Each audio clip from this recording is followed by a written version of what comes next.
So since our last update, we've been quite busy, as we are with every month. On October 14th, we had the Lifetime Achievement Award with Robbie Robertson. That was a fine event, and Robbie was very pleased with the event, and he said he is going to return to our community with his kids and his grandkids so that they can experience the bush. So that was a good event. On October 15th, we held our annual Veterans Day ceremony here in Ohsweken. And on the 16th, as I mentioned, I did have a meeting with representatives from the Canada Summer Games about getting lacrosse as one of the sports to be played in the games. On October 17th, a number of our staff and myself attended a health research conference in Hamilton that was organized by Dawad Desne Health Access Center in Hamilton. And on the 17th, I also took part in a Senior Executive Advisory Council meeting at Wilfrid Laurier University.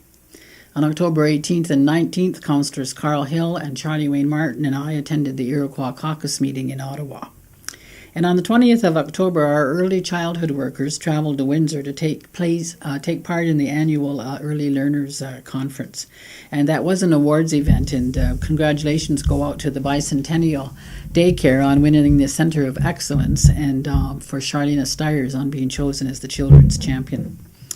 On October 23rd, 24th, and 25th, Councillors Sherry Lynn Hill Pierce, Melba Thomas, and myself attended a special Ontario Chiefs Assembly on child welfare, which was held in Ottawa. On the 26th, I attended the announcement of the Ontario's long-term energy plan, and that evening we all took part in, attended the Dreamcatchers annual gala in Hamilton. On the 27th, as I mentioned, we have had meetings with the Ministry of Community Safety and Corrections about the closure of the Brantford Jail. That was one of our meetings we had. And the same day, we had the Deputy Minister of the Ministry of Child and Youth Services and some of her staff visit our community, and they toured Gonokrisha and the Youth Lodge and the community.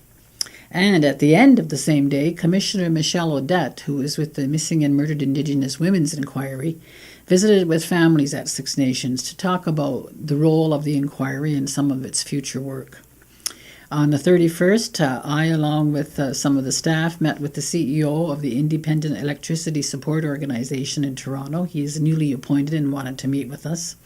And the day after, on November 1st, we had a meeting with Deloitte, also in Toronto, who are looking to establish some relationships with First Nations.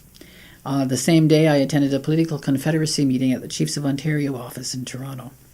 And on November 2nd, Councillors Bob Johnson, Carl Hill, Lonnie Bomberry, and Phil Montour and I continued our meetings with officials from the City of Brantford and the County of Brant to talk about accommodation for Six Nations further to the boundary agreement that they both signed last year. And on November 3rd, Council and the Senior Administrative Team came together to start reviewing and planning for next year. And on November 4th, myself, along with Councillors Bob Johnson and Ray Miracle, attended and took part in the Thank-A-Vet lunch that's held at Assumption College. I want to thank Bob, who is a member of the Planning Committee, and Ray, who came up to help serve. Members of the Six Nations Veterans Association were also there. And on Sunday, November 5th, I attended and spoke at a small gathering at the Woodland Cultural Centre called Reconciling the Circle, which was composed of members of the Anglican Lutheran churches in the area. And on November 7th, we have students here from the Canadian Youth Exchange in the University of Toronto. They visited our community all week, and they were here on November 7th. And on November 8th, Matt Jameson and I attended a meeting with the Minister of Finance, Charles Sousa, to talk about gaming in our area, particularly the Western Bundle, which includes the Brantford Casino, Mohawk Raceway, Flamborough, and the Elora Raceway. And on November 9th, I was in Toronto to attend a meeting with the Chiefs Committee on Hydro. I know we all got the delivery charge off our hydro bills, but it's still being charged to band-owned buildings, so we're trying to get it removed from there. And also in the evening on November 9th, I had the pleasure of attending, along with the family of Gaylord Paulus, at the Canadian Sports Hall of Fame inductions, and it was to witness the induction of Gaylord Paulus into the Canadian Sports Hall of Fame.